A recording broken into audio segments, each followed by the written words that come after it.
என் பிள்ளைங்களை பார்க்க விட மாட்டாங்க. என்னோட லைஃப் ஹாப்பியஸ்ட் டேன்னு நான் ட்வீட் பண்ண அவனும் நானும் சேர்ந்து டிக் டிக் டிக் படம் நடிக்கும் போது ஏன் பிள்ளைங்க நான் எப்படி கேட்கல கேட்கல அப்படிதா 50 லட்சம் ரூபா தெரியுமா? 2 பேரும் ஸ்கூல் ஃபீஸ் எத்தனை வருஷம் நான் கட்டி பார்த்துட்டு இருக்கேன். அவங்களுக்கு நல்ல லைஃப் கிடைக்கணும்.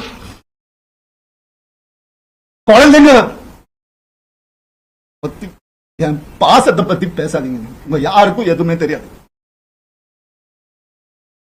டெய்லி நைட் உட்காந்து அவன் சேஸ் கத்துக்கிறான். சின்ன பையன் டெய்லி உட்காந்து விளையாடுவான். அவன்கிட்ட தோத்து போவேன் நான்.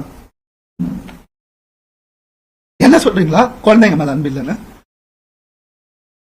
பார்க்க விட மாட்டாங்க. போன் கான்ஃபிஸ்கேட் பண்ணி வச்சிருக்காங்க. ஸ்கூலுக்கு பாடி கார்டு அனுப்புறாங்க. என் பசங்க பார்க்கணும் இந்த வீடியோவை.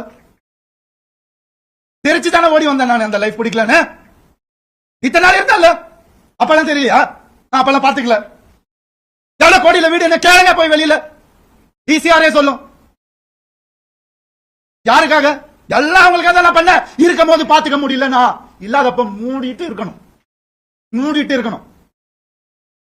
ஒரு குழு அமைச்சு இவங்களை இப்படி காசு கொடுத்து இவங்களா அப்படி எனக்கு தெரியாத அதெல்லாம் பண்றதுக்கு பிறந்து வளர்ந்தவன் சொல்லி கொடுத்ததே நான் தான். ஏன் தெரியுமா நான் திரும்பி வந்தேன் 6 மாசம் நான் காணாம போயிருந்தேன். வேணாங்க வேணாம் தேங்க்யூ. இது ஃபெமினிசம்.